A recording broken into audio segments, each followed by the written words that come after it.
Bangladesh versus ইন্ডিয়ার যে match রয়েছে সেটি হচ্ছে নিয়ম রক্ষার ম্যাচ, এফসি এশিয়ান কাপ কোয়ালিফায়ারের যে ম্যাচ। এই ম্যাচে আমরা দেখেছি বাংলাদেশের স্কোয়াডে বাংলাদেশের তরুণ উদীয়মান একজন লেফট উইঙ্গার ফাহমিদুল ইসলামকে ইন্ডিয়া এবং নেপালের বিপক্ষে যে দুটি ম্যাচ রয়েছে সেই দুটি ম্যাচে কোচ হাবিয়ার কাবরেরা তিনি কিন্তু যে স্কোয়াড ঘোষণা করেছেন সেই স্কোয়াডে ফাহমিদুলের জায়গা হয় নাই। ভারতের তারা বাংলাদেশের সাথে যে ম্যাচ এফসি এশিয়ান কাপ কোয়ালিফায়ারের সেই ম্যাচকে কেন্দ্র করে তারা কিন্তু স্কোয়াড ঘোষণা করেছে। সেই স্কোয়াডে জায়গা হয়নি সুনীল শেট্টি, যিনি অবসর নিয়েছিলেন, সেই অবসর থেকে ব্যাক করাতে হয়েছে ভারতীয় ফুটবল ফেডারেশন, অল ভারতীয় ফুটবল ফেডারেশনকে।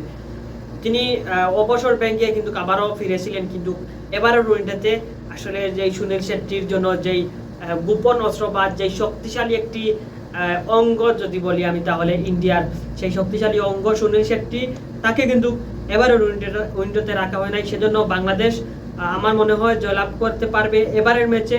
কেননা সব সময় আমরা দেখেছি এই সুনীল শেট্টির কাছেই বাংলাদেশ যখনই ইন্ডিয়ার সাথে খেলে তখন এই সুনীল শেট্টির কাছে বাংলাদেশ হারতে হয়। এবারে কিন্তু সেই সুনীল শেট্টি নাই, দেখা যাক বাংলাদেশ টিম জয়লাভ করতে পারে কিনা। এবং ফাহমিদুলকে না থাকাটা আসলে আমার কাছে মনে হয় প্রভাব ফেলবে।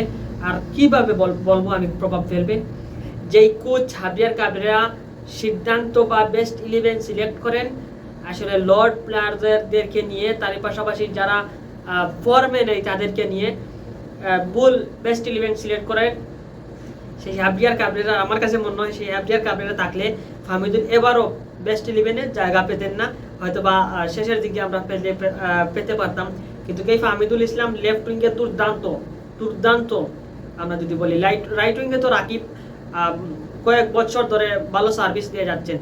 আসলে রাকিবের পরিবর্তে রাইট উইঙ্গে আমার কাছে মনে হয় না যে বাংলাদেশে কোনো ফুটবলার আছে।